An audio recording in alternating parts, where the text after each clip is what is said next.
Alright, how y'all doing out there?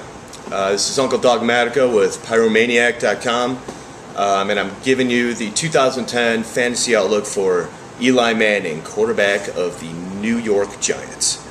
Alright, so everybody knows that Eli's brother is Peyton Manning, one of the greatest quarterbacks ever to grace the football field. He's not just that, though. He is absolutely hilarious. He's about as charismatic as it gets.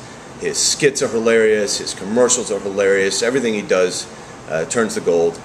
And what happened to Eli? What happened to this second child here? I mean, the guy is basically the Where's Waldo of humanity. I'd liken him to a couple of housewives sitting around talking about how their babies outgrew the booties that their mothers-in-law has made like last year or something. He's that boring. He's that lame. I don't even know where the hell he came from because I don't know. He can't be Peyton's brother. So anyway, let's get into some facts here. That actually, what I was just saying right there about Eli, that's kind of the way that his career has gone. That's kind of the way that each season that he has goes. It was exciting to see a new Manning come onto the scene when he first came out and came into the league a bunch of years ago. Everybody wanted to see how he stacked up to his brother. Everybody wanted to see another Manning in the league, see how he did, and it was pretty exciting for a little bit. But then, of course, after they saw he wasn't as good, he had a little excitement there. He tapered off. That's kind of what happens to him every season. I wrote an article early last year, doing a little research about Eli.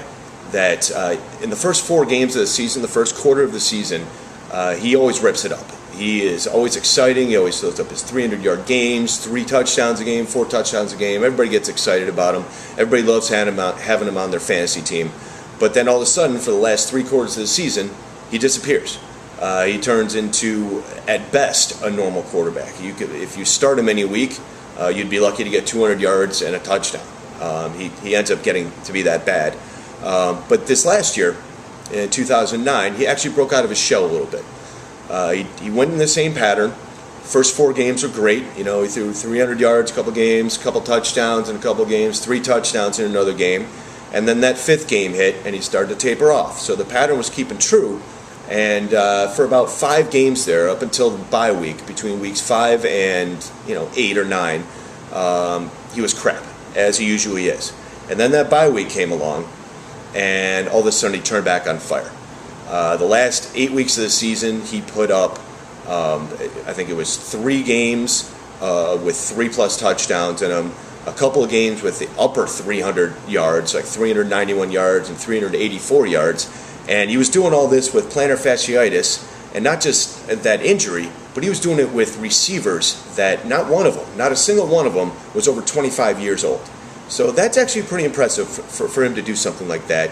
It was a real turnaround in his career. Granted, his running backs were playing like crap. Bradshaw was injured, and it turns out Jacobs was injured as well. So they had to pass the ball a little bit more. But he stepped up to the challenge.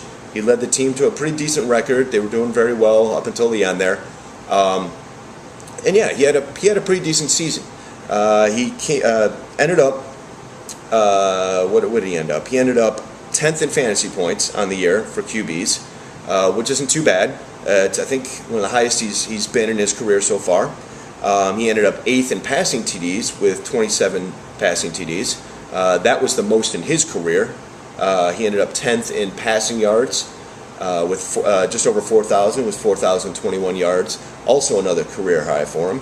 And, even though the injury caused him a bunch of havoc on the field, it also caused him to take a lot of sacks. He wasn't as mobile as he usually is. He's not the most mobile guy in the first place, but he couldn't move around like he normally does either. So he took the most sacks in his career. He took 30 last year.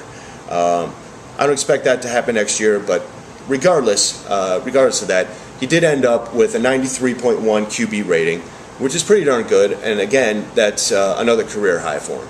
So kudos for him for dealing with the injuries, dealing with the young guys on his team, and stepping up to the challenge and doing pretty well. So let's see what's going to happen this year. In 2010, he should be able to at least duplicate those numbers from last year. 27 TDs and just over 4,000 yards doesn't seem out of the realm of possibility for him. Even if I don't know, even if his wide receivers were overachieving last year, i.e. Steve Smith a little bit. I don't think Steve Smith is 100 catches good. He's a pretty good slot receiver. He does his job, but he was probably overachieving a little bit. But Hakeem Nicks, that kid is the real deal. And he's got Mario Manningham on the other side too as a third receiver. He's a great player. He's got a good tight end out there in Kevin Boss. And let's say that Jacobs and Bradshaw come back from their injuries, A+, and they're doing okay. Then they should be able to keep the defenses honest. So Eli actually has the possibility of putting up better numbers than they did this last year, which is over 4,000 yards, which is pretty darn good for a fantasy QB. Over 27 TDs, you get up around that 30 range, you're doing just fine. So yeah, I mean, I think that he could do pretty darn well next year, this coming year. And I'm not sure that I would take him so much as a starter. If you do happen to take him as your starter right in that 10 slot, make sure that you get a couple of handcuffs to him. Make sure you get a couple of the QBs, or at least one other QB to be able to back him up there. Say, let's say a Kevin Cobb right around that range, or a McNabb, or somewhere around there, somewhere around those lines, like a Matt Ryan or something. Make sure you have a couple of guys to back him up just in case he falters like he has in the past. But either way, it seems like he's doing a lot better. It seems like he's over that injury that he had with the plantar fasciitis. Although that stuff never really goes away, he should be okay coming into the season.